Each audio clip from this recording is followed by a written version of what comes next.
Tabitha. How are you? Good. How are you? Pretty good. I guess I Good. should probably introduce everybody or tell everybody how we met. We met through a mastermind, and um, and then I got to know Tabitha and found out that she is a thinning hair specialist. And I wanted to bring her on because she is incredibly knowledgeable, and I wanted to ask all the questions that I've been asked so that I can answer all those questions for any clients and bring her knowledge to all of this. So give us a little bit of background on you.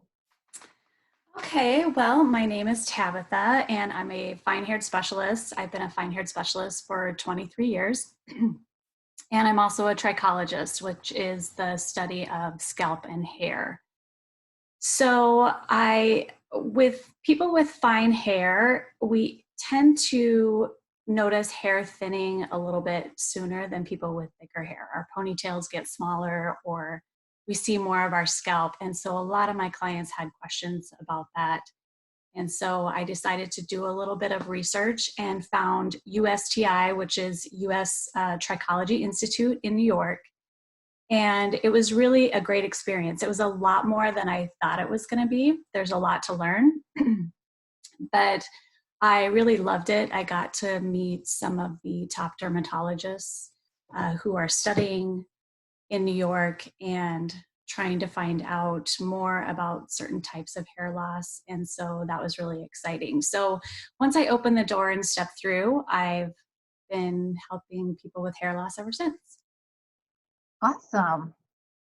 So you started in this section of the industry mostly because you experienced this yourself and wanted to be able to help those who also have fine hair. Yes, for sure. Yeah, was born with fine hair, and so there's just certain challenges that come with fine hair, and especially if you start losing hair, our colics get a little bit different and things like that. So it just wanted to help people with that. Awesome. Okay, so for those listening that have never gone to cosmetology school, can you explain kind of the hair structure, why that is important to know about before diving into this? Yeah, so it's been a while since we've been in cosmetology school, right? But you remember the three phases or the three sections of the hair. So we have the medulla, which is the core of the hair. We have the cortex, which is that middle part. And then we have the cuticle on the outside, which is like shingles on a roof. But people with fine hair actually don't have a medulla. And our cuticle on the outside is super fragile. So we are medulla-less, us fine hair people. So we really need to be careful with the heat we're applying and everything on the outer edge of that cuticle. We really need to be aware of how we are treating our hair. Okay. So how does that affect, talking about what you just said, how does that affect when you color your hair? I mean, what things should be done differently? Well, our hair is a little bit more porous that way. We lose our hair color comes out a little bit faster in that way too, with people with finer hair. So I think usually, and even with my hair goes a little bit darker. Okay. So I can put a level 7 on it and it looks like a 6. So it just kind of depends on the hair. Okay. What about heat tools? You said, do you do a lower heat? Yes, for sure. So I usually keep my heat settings under 250 degrees, and I always blow dry on more of a warm or even a cool setting sometimes. So Okay. heat can be super damaging, especially a lot of the hot tools go to 450 degrees, Yeah. and that just takes the cuticle right off. Yeah. You mentioned in one of your videos about working out with fine hair and how to protect it. Mm-hmm. What are those tips? So working out, we tend to put the ponytail in the same place all the time. So sometimes people come in and you see this kind of this halo of breakage around this middle part, and that's usually right where people pull it back in a ponytail. So not even just with working out, but I would say kind of alternating um, that ponytail, like wearing it high one day, wearing it low another. If you know how to braid your own hair or kind of twist it back, that's probably the best way to do it. Okay. Making sure you're not putting in a ponytail when your hair is wet, because as we know, our hair kind of acts like a rubber band and it can stretch and snap when it's in a ponytail. So Mm-hmm. just kind of being aware of that, making sure you don't have a super tight headband, making sure it's super soft and flexible headband so you don't have a headband causing breakage right around your hairline either. That makes sense. So then when it comes to sleeping, I know a lot of people pull their hair up or they'll braid it at night. What are your tips for sleeping? Yeah, I think that's good. I always suggest even a silk pillowcase because cotton pillowcases can kind of absorb moisture and especially on your face kind of absorb all those oils. And Uh-huh. it helps with tangles and things like that. But yeah, if you can do, a higher bun or braid, those are great. Have you seen those Invisibobbles? That look like a telephone cord? Yeah, so Okay. they have a little give and take to them, or something that's super soft, like the old scrunchies are usually the best. Okay. Okay. Good to know. Um, Speaking of your YouTube videos, I went on and learned a ton from those. Um, Good. so tell me how people can find you if they want to learn from you as well and ask questions from you. Yeah, so my YouTube channel is Tabitha F Hair, and that is also my website, tabithafhair.com. The only thing that's different is my Instagram, which is at Tabitha Hairstylist. But Okay. a lot of those videos are on my website as well. They're incredible. I was blown Thanks. away. I learned so much from just going through your website and your YouTube. Oh, It was great. really good. Thanks. Thanks. Okay, so um, let's see. There's a couple of things I really want to dive into. I want to dive into kind of you talked about the hair facts. And on your YouTube channel, there was a video about how many hairs you're born with and how fast it grows and the phases of the hair. I don't think a lot of people know all this. And it's super fascinating because a lot of my clients are freaking out because when they wash their hair in the shower and gobs of hair come out, they don't know what's normal and what's not normal. So can you kind of guide us through all that? Yeah, this is a big one. So we are born with a certain amount of hair follicles on our head. We don't get any more as we get older. So we are born with 90,000 to 150,000 hair follicles. For people who are redheads, they're more in the 90,000. They have less hair for some reason. And for people that are blonde, they're more in the 150,000. And for us brunettes, we're kind of in the middle. So uh, our hair grows the fastest at age 15 to 30. And then it starts slowing down at the age of 50. So our hair grows on average a half inch a month. So that slows down a little bit as we get older. So underneath the hair follicle is called the dermal papilla. And this is what makes the hair. So 95% of our hair is keratin. So the dermal papilla actually makes that keratin and it hardens on the way out and creates the hair. So this dermal papilla tells the hair when to grow, rest, and fall out. And every single hair is in a different stage. So they're not all in the growing stage at the same time or all in the falling out stage at the same time. That's why the normal amount of losing hair on average is 50 to 100 hairs per day. And people will notice probably a little bit more hair coming out if they're only washing their hair like every third or fourth day. So they might notice a little bit more on those days. But on average, 50 to 100 hairs, which seems like a lot to me, every day is what you lose. So our hair goes through so the first stage, the growing stage, is the anagen stage, and this lasts 2 to 6 years. So that's why some people can grow their hair to the floor and other people can only grow their hair to their shoulders. So they're born with that gene of their hair only growing for 2 years, 5 years, 6 years. So, and as we get older, this slows down as well. So as we get older, we used to grow our hair, in high school. Some clients will say, I could grow it all the way down my back, and now they can't get past their shoulders. So it does slow down. And then there's the catagen stage, which is the resting phase. And that only lasts 1 to 2 weeks. And it's just kind of preparing the hair to fall out. Then we get to the telogen phase, which is the falling out phase. And this one's really close to me because I've had telogen effluvium twice.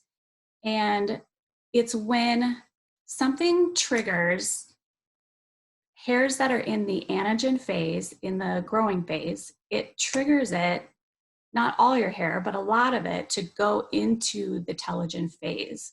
So for me, it was having both of my kids. So mine is more of a hormone trigger. So the telogen phase lasts 100 days, which is 3 months. So what we need to do is find out what triggered it. So if someone comes in and they say, I have so much hair coming out, excuse me, there's so much hair on my brush, I have handfuls of hair coming out, then they have telogen effluvium, which is what it's called. So what we can do is we can ask them, okay, what happened 3 months prior? Because that's when that trigger, put all those hairs into that phase. So for me, it was having babies. 50% of women go through telogen effluvium after having children. So that's a big number. So half of us are going to have that. And seriously, my whole hairline fell out. I didn't even really have a hairline. Is that normal to have it mostly in the front after having a baby? It is, because the hairs that are mostly in the front are a little bit finer. So they're more of those baby vellus hairs.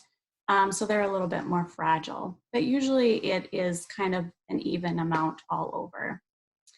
A lot of clients come in and they have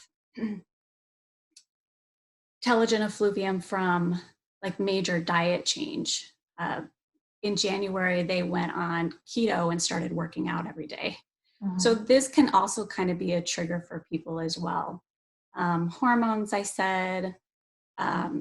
There's also thyroid, on and off medications could cause this. It's kind of different for everyone. It could be vitamin D deficiencies. It could be a death in the family. It could be a surgery. So there's lots of things different for people that could cause this. Okay, so if someone notices this, first thing they should do is think back 3 months, right? Because you said it's about a 3-month period. So they should think back about 3 months and see what was the stressful or change or some big event that could have caused this. Right. Correct? Right. And then what do they do from that point? Do you just have to write it out? Is there something you can do? So I usually suggest getting on a hair, skin, and nail vitamin right away. So something to kind of help the hair go back to that growing stage. So the hair does come back. Once telogen happens, it automatically is producing a hair underneath. So that's the good thing about this type of hair loss, is that it's already growing a new hair underneath. Hair grows so slow though, that, you probably won't see new growth for, 3 to 6 months, 6 to 9 months sometimes. So hair grows super slow. So you just have to be patient. But I always get my clients on a hair, skin, and nail vitamin, making sure that they're eating clean, they're not eating a lot of things that are causing inflammation, getting on a hair growing shampoo. Hair growing shampoos are going to help keep those hairs intact too, and put them back in the growing stage as well. So those are very helpful. Okay, and going with the hair, skin, and nail vitamin, how do you know which is a good one? Because you can't just go to any grocery store and pick one off the shelf, correct? Yeah, we have one that we sell in the salon. It's the XTC. A lot of hair growing companies have their own vitamins. Make sure, yeah, don't go to Walgreens and, you know, pick up any hair, skin, and nail vitamin. Make sure it's a reputable company and it doesn't have any other chemicals or fillers in it that your body doesn't need. Make sure if you're taking other medications that you talk to your doctor as well if you're going to start taking one. But it usually is kind of kicks that hair back in. So Viviscal is also another one that some of my clients use. There's a lot of good ones out there. Or go to your local co-op or Whole Foods, something like that. Okay. What about biotin? I know a lot of people are using biotin. Yes, and a lot of people, that's just kind of what they know. So 95% of our hair is made of keratin. Biotin makes keratin. So it makes sense to take a biotin supplement. Now, everything that I have read is biotin on its own doesn't do too much, but biotin with other vitamin Bs and other minerals actually does really well. So instead of just going on a biotin supplement, I do suggest doing a hair, skin, and nail vitamin, which has your daily amount of biotin in it. Okay. And then also changing your eating to a cleaner eating. What are the good fatty foods that I know you talked about avocados. Yes. What are some other really good foods that would be? So let me see. So a lot of foods with biotin in them is eggs is probably your best source, and it comes Okay. from the yolk. So you actually have to eat the yolk as well. Spinach, oats, mushrooms, green leafy vegetables, those have a lot of biotin in them as well. Okay.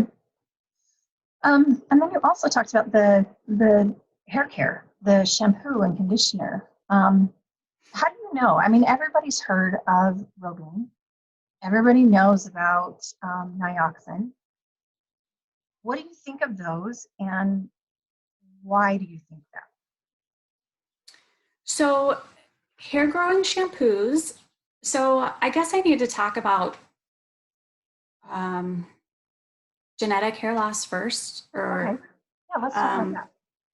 so genetic hair loss is caused by DHT, which is dihydrotestosterone, which is in the testosterone level. And that's why men tend to bald more than women. So it actually connects underneath the hair follicle and blocks nutrients and oxygen to the hair. So a lot of the hair, skin, and nail vitamins have DHT blockers in them that actually help so you're not producing this blockage underneath the hair follicle. And a lot of shampoos have that in it as well. Regular shampoos don't clean down in the hair follicle, they just clean the top part of the skin and the hair. So a hair growing shampoo, so we produce sebum in the hair follicle, and sometimes this can harden like a plaque, especially if you've never used a hair growing shampoo, you will probably have some buildup inside the hair follicle. So a hair growing shampoo actually goes down in the hair follicle and removes all that plaque and all that buildup. And usually hair growing shampoos are full of vitamin Bs and other vitamins that actually help the skin and to heal the skin and balance the skin. So we have a regular pH on our skin that needs to be balanced. So that's why hair growing shampoos are super important to use. So it'll clean all this out and it will help those hairs stay fuller and thicker and keep them in that growing stage for a longer period of time because of all those nutrients in there. Okay. Did I answer everything? Well, okay, so going back to the genetic, so you can have, I'm going to pronounce it wrong, how did you say it? Is it telelubium? Telogen effluvium? Yep. That, so you can have that, or you can have genetic hair loss. Right. And some people can have both. So, looking under the microscope, you can usually tell if someone's having a genetic hair loss underneath the microscope because of the way the hair follicles are miniaturizing. But um, so, DHT, so say for men, for example, men tend to bald more than women because of the testosterone level. So they end up having a male pattern baldness. So they have a certain pattern. They start losing back here, losing their temples, and then it kind of all grows together. So they're left with this kind of ring around the outside. Well, for some reason, this hair around the middle is not affected by DHT. And so that's why they can take hair from the back of the head for a hair transplant and put it on the top because it actually won't, it'll stay there. Female pattern baldness is a little bit trickier because we end up losing it kind of diffused. I mean, we still, female pattern baldness, we still lose, more on the crown, but we end up kind of having a more overall hair loss. So a lot of women are not even candidates for hair transplants because of that. Oh, that's so depressing. Yes. So what do you say? What do you say to? I mean, the men have the option. What do you say to a woman? Because it's devastating. For a guy, they can shave their head, but for a woman, that's devastating. Mm-hmm. So at that point, you bring them in and you look under the microscope to determine it, right? Mm-hmm. And then what do you tell them?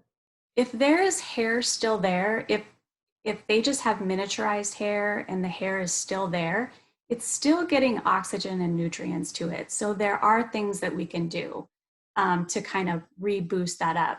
Now, your question about Rogaine. Rogaine is a drug. It's a blood pressure medication. And they found that they were using it in the hospitals and these people were growing hair. So they really don't know how it works or but it does work. So they made it into a topical form. And so you can put minoxidil, which is the drug. Rogaine is just the brand of minoxidil. There's several brands out there. But you can apply this to the scalp and it actually makes all your hairs larger, thicker, and stronger. So it would take those little baby hairs and kind of make them larger at that time. So Rogaine actually does help a lot of people. The only thing is that it is a drug and there are side effects to it. There could be side effects. Some people have no side effects at all. Some people just have like mild irritation for the first week or two. But some people can have severe side effects like heart palpitations and severe dizzy spells. So there are certain side effects to taking any medications, but Rogaine does work for people. And the thing is that once you start Rogaine, it's keeping those hairs larger and bigger. So if you stop using it, your hair kind of goes back to normal. And some people even have massive hair shedding after they stop. So when you're saying it goes back to normal, it goes back to the the the bad side of normal. It Yeah, doesn't stay where it's at. right. Oh man. Okay. So same thing with nioxin. So nioxin, I used nioxin years ago. And so I know they've reformulated and done a lot of things, but I have not used their products since they have redone everything. But nioxin is a hair growing shampoo. It will actually do everything that I said a hair growing shampoo will do. And they make topicals as well. We have topicals that we have in our salon too that are full, like I said, full of vitamin B's. There's anti-aging properties to it. And this is put on in a topical form, just like Rogaine, so you would apply it every day. Okay. But it's more of a natural substitute instead of a medical substitute. Okay. Yeah, you were telling me about the brands that you use, and I'm bringing that XTC in to the Oh, salon great. for my guests. Tell me why you like that one. So this is the product that USTI uses. and it's what they sell. And before I even brought it into my salon, I tried it on myself. And I will definitely send you my before and after pictures. I don't know if you saw Yes. those on my Instagram. No, I didn't. I want to. Yeah. So I wasn't even having any issues at that time. I just thought it was just, my normal. And I've always been on hair growing shampoos. Like I said, I've always been on Nioxin or DS Labs or Xenogen. I've always been on a hair growing shampoo to keep and maintain what I have. But once I started the XTC and the vitamins and the topical, I really had some amazing results with it. And I have never seen that before with any other brand. So that That's was my incredible. go-to. Yeah. And that's what I love about talking to you is not only are you an expert in this, but you dealt with it yourself, so you really understand it. I mean, you and I talked about it's harder for me. I have a lot of hair, so it's harder for me to be able to say, oh yeah, this works or this doesn't, because I don't need to grow more hair. And so it's super helpful to talk to you because you know your stuff. Well, and a lot of people come in with still full heads of hair and they tell you, I'm having a lot of hair shedding. And you're looking at them going, you have tons of hair, but they know if they're shedding more than usual. So always take that into consideration that they're asking for help when they say stuff like that, even if they still have tons of hair. So they're concerned about it when they mention it. Okay. And what is your title? What should people look for? I mean, you're back east, right? So it's not like people from Utah could jump in and go and see you easily. What are they looking for? Like when they are really concerned about something, what is something that I mean, what title technically do they look up? So you can look for trichologists in your area. You can look for dermatologists that are specifically um, specifically deal with hair loss. There are some dermatologists out there that do that, which is great because if you can get a dermatologist that really is concerned about your hair loss and understands it and really wants to help you with it, that's probably the best because they can do all the blood work. Um, They can do your vitamin D, they can check your thyroid, they can check your iron levels. So that is probably the best way to do it. okay, that's good to know. Okay, so I'm just looking at my notes here. Um, alopecia. Everybody's heard that term, and it's kind of a scary term. It's just another word. Oh, I lost you. Can you hear me now? Oh, yeah. Okay. Okay. So, So, did you hear that? so yeah, alopecia. So there's alopecia just means hair loss is all alopecia is. So there's several different types of hair loss. There's androgenetic alopecia, which is genetic hair loss. There's alopecia areata, which is hair loss in a certain area. Um, And that would be like when you lose your hair after having a baby, correct? no, that is actually telogen effluvium. So alopecia areata is an autoimmune disorder that people lose, and it's usually almost perfect little spots that they lose on the head, and the hair just stops growing in that area. Some people can have it like around the hairline as well. So it's more of a autoimmune. So they're still trying to figure that out, but that's a complicated form of alopecia. Um, Also, let's see, I have my notes here too. There's scarring alopecias as well. If someone has wore tight braids for most of their life, that is more of a scarring alopecia. There's teletrichomania, which is where people, when they pull their hair out, that is a scarring alopecia. There's frontal fibrosing alopecia, which is just around the front of the hair. So there's several different types of alopecia, and they all have different ways of dealing with it. Okay, so the shampoos wouldn't always work for those kind of issues. Right. At that point, is there something you can do? So for alopecia areata, they've actually found that when I was in New York, they had just found a bacteria in the gut that was that all the candidates had. They had over 100 candidates, and all of them had this same bacteria in their gut. And so they were really excited about that, because if they can take care of that gut bacteria and get that back to normal, which they did, this is kind of gross, but they ended up giving all of them fecal transplants. And that's exactly what it sounds like. And they redid their whole gut biome. They just added all the new gut biome that they needed, and every single candidate grew their hair back. Are you So, kidding?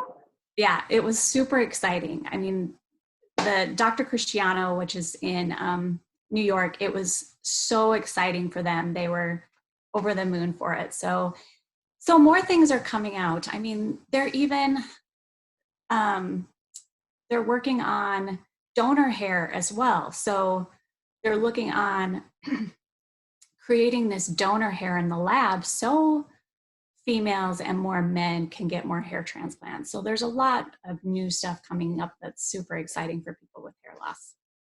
Wow. Yeah, it's really fun. And when were you in New York? How long ago?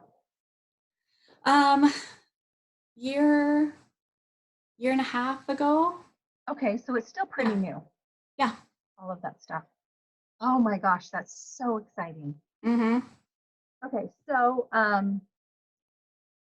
want to ask a question that I get asked all the time. Um, is the rumor true that hair loss comes from the mother's side? Yeah, I don't know where that came from. They just blamed the woman for everything back then, I guess. I don't know. But no, it's not true. It actually comes from either side, and it actually skips generations. So a lot of people will come in and I'll ask them, do you have genetic hair loss in your family? And they'll say, nope, my mom and dad have full heads of hair. And you're like, well, what about grandma and grandpa? And they're like, oh, well, grandpa was bald, or Uncle Charlie, you know? Yeah. So it can skip generations, so it can come from either side. So you really never know. No. Yeah. When does it typically, is there an age range when you typically start to see that? Well, it's getting younger, especially for men. For some reason, it's getting younger. But it used to be, the age of 35, 40, you would start seeing receding or some, thinning back in through here. But now it seems to be like it's getting 25, 30 now for some reason. And there's no explanation on that, why it's getting younger? There are a couple things. I've read some research on creatine, that's in bodybuilding powders and things like that cause hair loss. So they're just now finding this out. Smoking, I have a really bad feeling about this vaping thing, because there's so many chemicals in the vaping and we just don't know anything about it. I have a really bad feeling that a lot of people are going to have trouble. Oh, that's sad. Mm-hmm. Really sad. Okay, so we talked about once your hair is gone, can you bring it back? And we talked about you can bring it back with shampoos and conditioners and vitamins on some cases. We talked about possibly going to the dermatologist and having blood work done. You also have something on your website about a laser. So low-level light laser has been around for years. They've used it to help repair tissue. But thousands of hair clinics have been using it in 30 different countries. And what it does is this low-level light laser, which is a cold laser. So for some reason, our body is not pushing that nutrients and oxygen to the hair for some reason, whether it be stress or something else going inside the body. So what the laser does is it actually stimulates that muscle around the dermapapilla to push nutrients and oxygen to the hair follicle because our body is not doing it.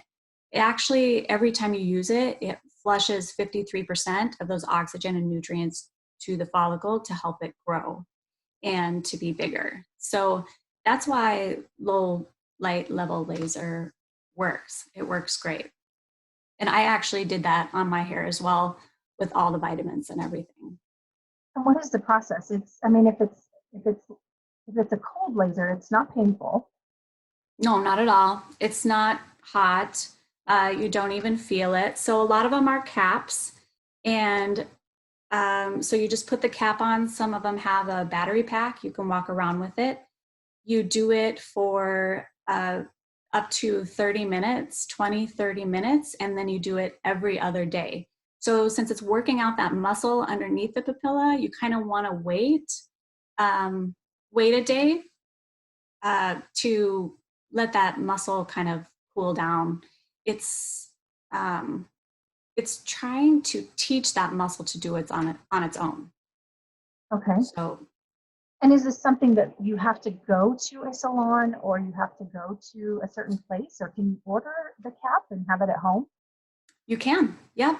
And I have people who come to the salon. I have one at the salon. It looks like a big hood dryer. So they just sit under that for 20 or 30 minutes. So you can do it at the salon, or they can buy one for at home. Now they're not cheap.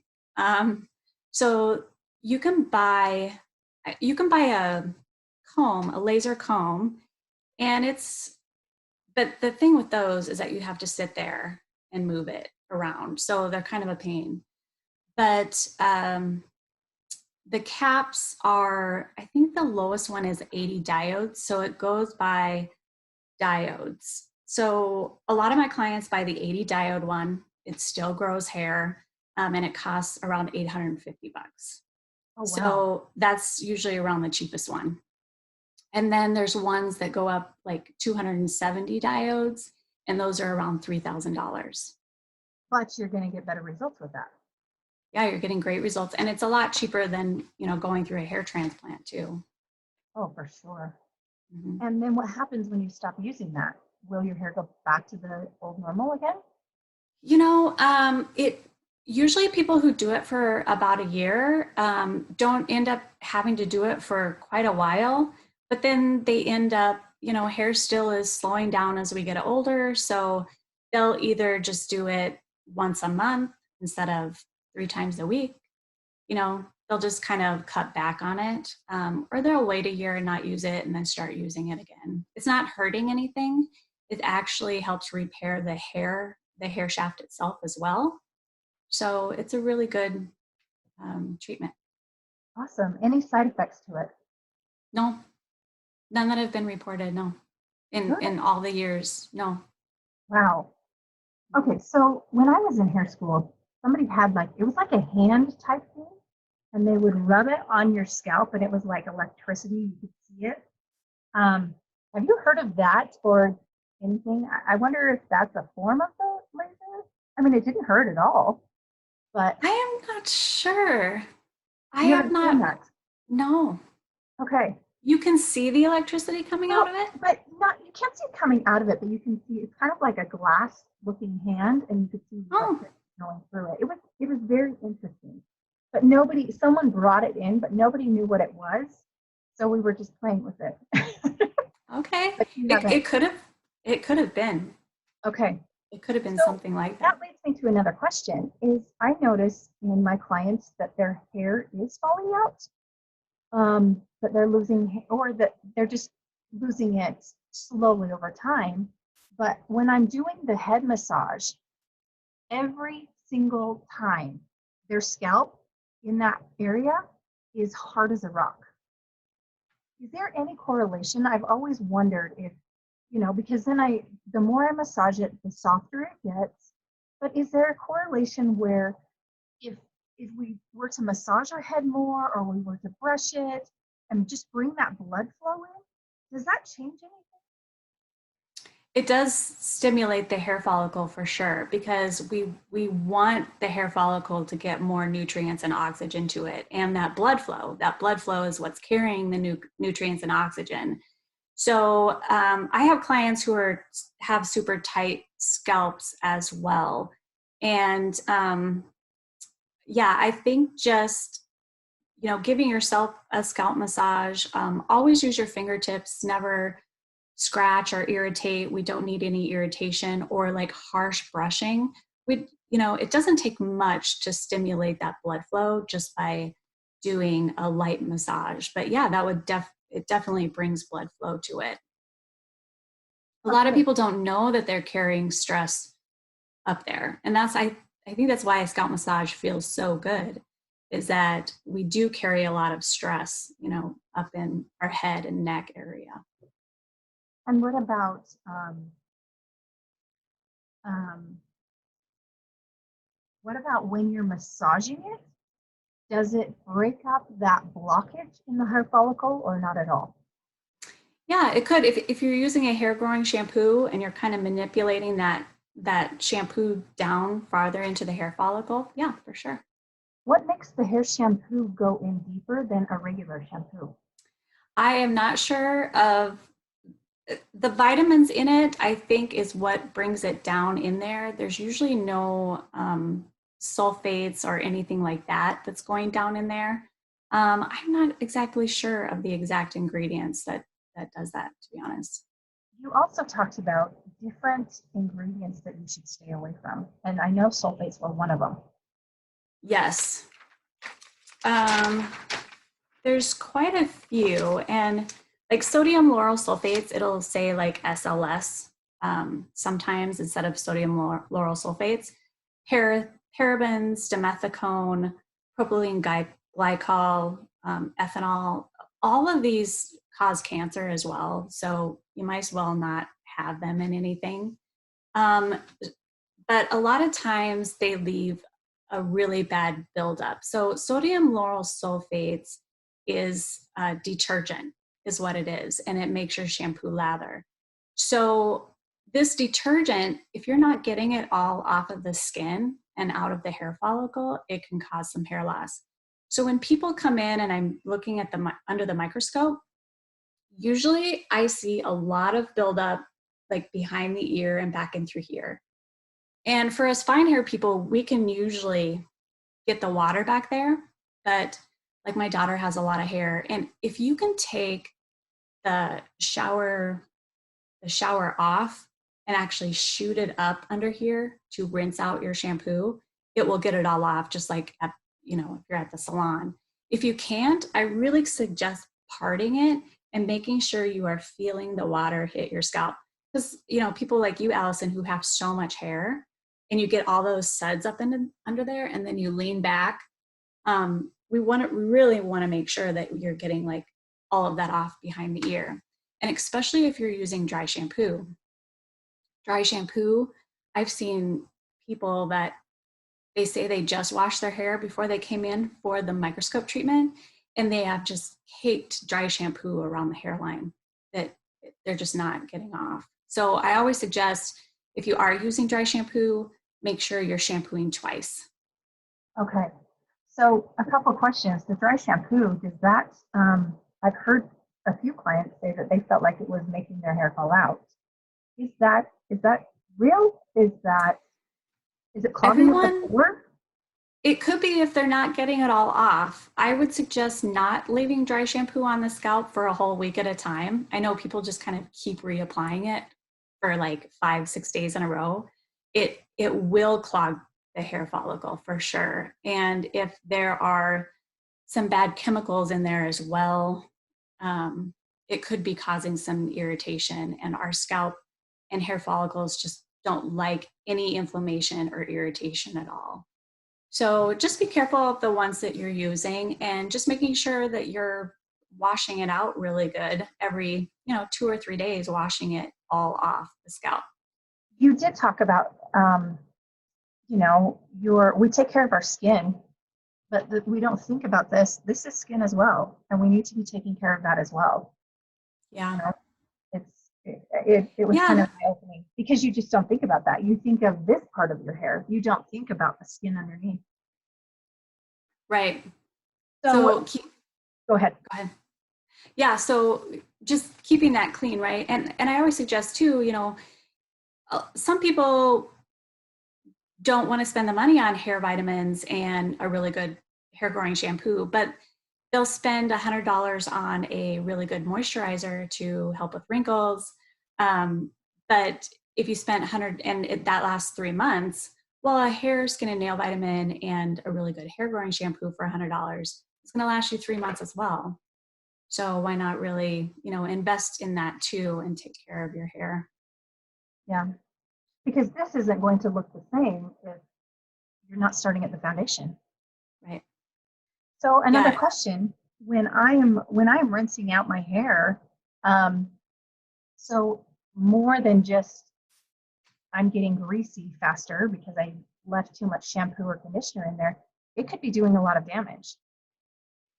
So if you get greasy really fast, it could just be genetic. Like you always got greasy that fast, but that sebum that you're producing, like I said, can kind of harden in there. And so if you think about it, it's almost like a like a coconut oil, right? So it actually when it gets cold, it kind of hardens a little bit.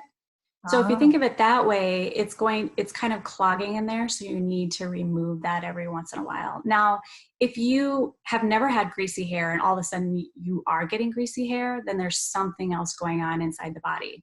It's usually hormonal. Usually people who are going through perimenopause or menopause, things like that, can start getting a little bit more oily. Um, or something if they're eating super fatty foods or it's that type of year. So I'm in Minnesota. A lot of my clients will get a little bit more greasy in the summertime when it's humid, things like that. But you still want to make sure you're balancing the skin. okay. Um, okay, let me see. Well, I've totally lost my place on my notes.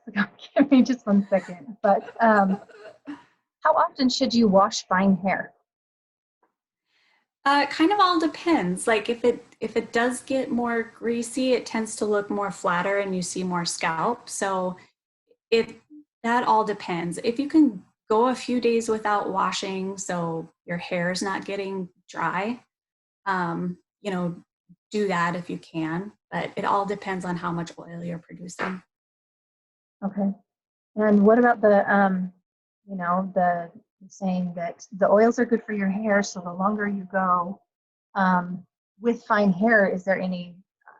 I know that it's great for my hair the longer I go, um, but with fine hair, is there anything that you should be washing it more often than someone with the very thick coarse hair? Not necessarily. I guess I would suggest at least, every 3 days, making sure the scalp is clean and really not going beyond 3 days and Okay. making sure that hair follicle is really all cleaned out. Okay. Um,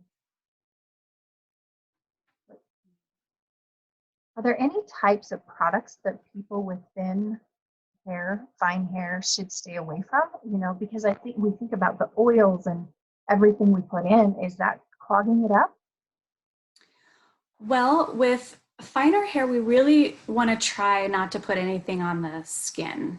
Um, I have some clients who have super fine hair who love Moroccan oil. I personally can't use Moroccan oil. It makes my hair super flat and even greasy by the end of the day. So it depends on the porosity of the hair. If their hair is more coarse, like if it's gray, or it's more brittle, then their hair could probably handle it. But just making sure they're not getting it on the skin and just putting it on the hair. Even conditioners are not made for the skin. There are very few conditioners that are made for the skin. There are a few out there with people who have scalp conditions or psoriasis that can be applied to the skin, but keeping that conditioner just mostly on the hair is important. And do you usually shampoo twice, or what is your regimen? You shampoo and then you condition, or you put the conditioner in the ends first and then shampoo? What do Yeah, you? so what I do is I shampoo. I make sure I rinse really well.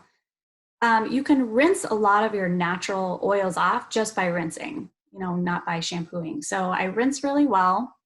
I put the shampoo on, and I actually leave my hair growing shampoo on while I'm shaving, or, I try to leave it on for like 3 minutes if I can. And then I rinse that out, make sure I'm getting it all out. And then I put the conditioner usually just like on the mids and ends. I'll try to keep that in for a minute or two. Oh, actually, I try to take my towel and just get a little bit of the water out of my ends before I put the conditioner on. Because if our hair is full of water, that conditioner isn't able to go in as far as it needs to go. So I do try to remember to take a little bit of water out and then put my conditioner in. And then you use a topical after? So I use my topicals the night before I'm going to shampoo. So it's kind of a process. Okay. What is your process? So the night before I shampoo, it's actually a topical. It's like a gel substance that has all my vitamins in it. And so I put a little bit on the back of my hand, and then I just kind of press it into my scalp and sleep on it. And it dries. I mean, there are some times that I don't wash it out the next day. It doesn't really get greasy at all. So if it does get greasy, you're using too much.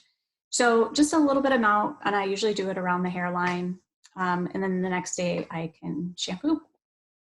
And do you use it every night, even if you're not shampooing the next day? No, I don't. I usually just try to do it. It's usually about every other day that I do it when I remember. And do you use it only in the areas that you're having trouble, or do you use it pretty much everywhere? I always put it on my hairline.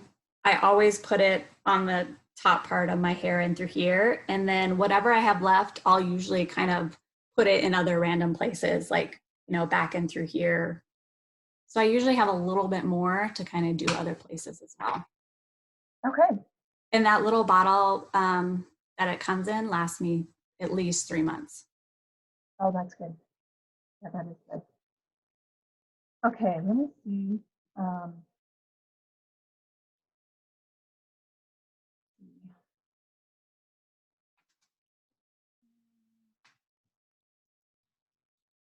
So shampoos causing hair loss.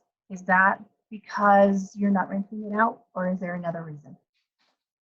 That and the chemicals that might be in it. Okay. Okay, kind of what we talked about before. Yeah. Okay. How expensive is this for someone to start on this process of doing the vitamins and doing so really it's vitamins, shampoo and conditioner, and then the topical. Right. And if we talked about the laser, and we talked about how expensive that is, but what if you were just going to do those for? So it depends on if someone has scalp conditions, like if they do produce a lot of oil and they have scale on the scalp, which is more of a seborrheic dermatitis, or if they have dandruff, if any kind of scalp condition, they'll want to actually use the conditioner as well. The conditioner is the non-comedogenic, the one that goes on the scalp. So I would, if they do have those, if they don't have scalp conditions, they can use whatever conditioner they want because it just goes on the ends of the hair, whatever conditioner they like. So the vitamins, the shampoo, and the topical are, for a 3-month supply, it's around $150, $170. The vitamins are, you take them twice a day. My stomach is really sensitive, so I can only take once a day. So my bottle of vitamins lasts me 6 months. So it's kind of up to you. But I do have clients who come in with telogen effluvium, like full blown, it's happening. And they start taking these vitamins, and within 2 weeks, their hair shedding has almost stopped. I mean, they're really, really good. Wow. And it's something that you have to continue. I mean, we talked about with the laser, you can do it for a little while and then you can stop and then just do a little bit. This is something you have to continue forever. It kind of depends. I have a client who came in and she started the vitamins, and she noticed she noticed her hair shedding had slowed down, and her hair started feeling better and started feeling fuller. She did, I believe, 6 months worth. And then she ended up going to just a regular another hair, skin, and nail vitamin. And she ended up, after 3 weeks, coming back and getting that again. So kind of what that tells me, the vitamin that we have has so many minerals in it. You know, it has zinc and um, other minerals that are, let me see if I have a list of what's in it. So lots of other minerals that your body needs, and vitamin B's, basically. So kind of what that told me is she might be a little deficient in something. She might be deficient in zinc or selenium, or, you know, something else is going on, and the other vitamin she was taking just wasn't enough. So it kind of depends. Every body is different. So someone could be like, I have a client who has rheumatoid arthritis, and she has been on prednisone for like 40 years, and she still has a full head of hair. I didn't even know you could be on prednisone for that long. And so someone else who starts taking antacids or blood pressure medication can start losing all of their hair. You know, the same blood pressure medication for someone makes their hair fall out, and, you know, others don't. Certain birth controls, for sure. Certain birth controls can make someone's hair fall out and someone's not. So it's super hard to kind of pinpoint. That's why getting tests done, especially vitamin D. If you're deficient in vitamin D, that could be your hair loss. If you are deficient in iron, that could be your hair loss. I have a few clients who go in and get their blood work, their ferritin number, their iron number. And your iron number is a really big range. It's like from 15 to 120 or something like that, but that's normal range. So your doctor will say you're normal. Well, for proper hair growth, you need to be around 70. So for someone who has a number 15 in ferritin, once they got their iron up, all their hair came back. So iron is huge. And of course, thyroid, right? So thyroid, getting that checked out as well is super important. Okay, that's interesting. That's really interesting, because the doctor can say, "Oh, you're just fine," Right. You're, for hair, you're not. Yeah, you're in the normal range. Yeah, yeah. Okay, let's see. I have a bunch of questions from my clients. Can I ask? Yeah. Okay. One of my clients says, "I feel like I have tried everything. I stay away from gluten, parabens, sulfates, use color safe and natural ingredients, a leave-in conditioner, a wet brush, and I still lose tons and tons of hair. Anything I can do?" Okay, so the first question I guess I would ask, have you always lost this amount of hair? I'm assuming she hasn't, because it's what's concerning her. But some people do shed more, you know, than normal. But if you feel like that you are shedding, it could be those vitamins. It could be your B12. It could be your biotin. It could be zinc.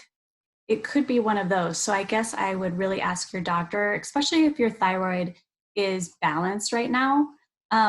If people have any type of thyroid issue, they are usually deficient in minerals. And so that's something to talk about. I have clients, I would say my clients who have thyroid trouble, the ones that have the most success have a nutritionist, and they're working with their doctor and their nutritionist, and all their hair is coming back. So it's being super strict with what your body is sensitive to. It sounds like she's already, you know, cut out the gluten and things like that, which is good. but I think talking to a nutritionist might be her next step. Okay. Okay.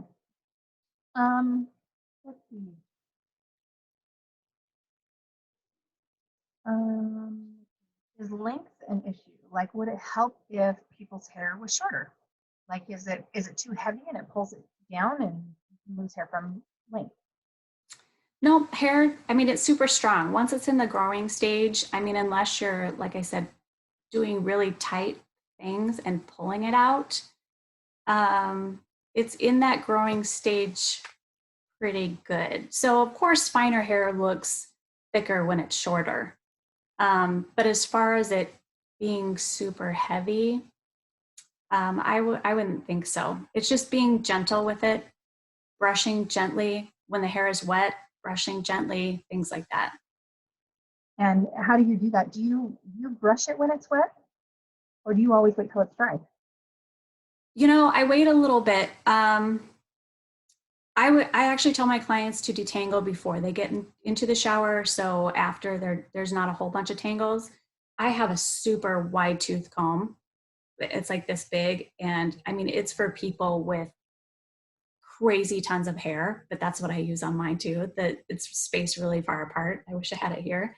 But you start at the bottom, kind of work your way up, and just be super gentle in getting out any of the tangles and things like that. Okay. Um, Somebody asked, do I need to switch medicines? That would be something probably for a doctor. Absolutely. Yeah. Yeah. If you feel like you started a medication and you know, sometimes you'll start a medication, you will have telogen effluvium, but your body rebalances out, and that, you know, that hair ends up growing back. So your body kind of adjusts to the medications. So, I mean, if your doctor's telling you you need that medication, you could ask, it wouldn't hurt to ask if there was something that maybe doesn't cause hair loss. But like I said, everyone is so different that even the next medication could cause hair loss too. And then you're kind of starting all over. Let's see. Do I need to see a specialist doctor? My primary care said it's normal for my age, and since I have Hashimoto's, it is inevitable. But I just have to believe there's something more that can be done. I take a multivitamin, which has biotin. I've switched shampoos, but I seriously lose so much hair when I brush it. And throughout the day, it's crazy. So again, people with thyroid trouble, I would definitely see a nutritionist. Low level light laser would probably help, even Rogaine at this point. If you're, at least it'll help stop the shedding and your hair growing, your hair, skin, and nail vitamin as well. Now, the biotin, you do want to be careful with taking biotin and getting thyroid blood work. You actually have to stop your biotin, I think it's 48 hours before you get blood work done, or it can mess with the blood work. So just be aware of that as well. A lot of doctors don't ask what supplements you're taking sometimes. So just make sure that you want to do that. Otherwise, you won't get an accurate reading on your blood work. Okay. I think we answered this. Am I deficient in something that causes my hair loss? Everybody's different. Yeah. Right. Why can I only grow my hair to a certain point? So just genetics. You're born with that gene that tells it to grow for 2 years or grow for 6 years. So that's all. Let's blame the dad for this one. It's on your dad's side. But it's just kind of like what you said before, just depending on how long you're in that growing stage. Yeah. Right? Yep. And there's no way to make that last longer. I mean, I guess, will the shampoos do that? Shampoos will keep it in the growing stage for longer. I mean, not by years though. Okay. And even the laser, not by years, but I mean, it will help to grow it longer. I have clients who have hair around their hairline that has never really grown. Like they say, okay, since I was a teenager, this piece of hair has always been to here. It's never gotten farther than that. Yep. And they start taking or putting on the topical vitamin, and their hair is down to here now. So around that hairline, I think there's those topical vitamins and things that really do help keep that hair in the growing stage for longer. So they're super excited when they can get those Oh, little tiny hairs sure. down here. Yeah. Sure. Yeah. Okay. I think that's all the questions that I got from clients. Okay. But I wanted to tell you, thank you so much for taking this time and coming on and answering all of this. Like, Yeah. it's like blown my mind. I've learned so much from you. And Good. I I want everybody to jump on your website and jump on your YouTubes because they're so mind blowing and you give so much good information. So once again, will you tell us where to find you? Yeah, so Tabitha F Hair, and that's my YouTube and my website. And then my Instagram is Tabitha Hairstylist. Okay. All right. Well, thank you so much. I Thank really you, appreciate Allison. you. Yeah, it was fun. Okay. Talk to you later. All right, thanks. Yeah. Bye.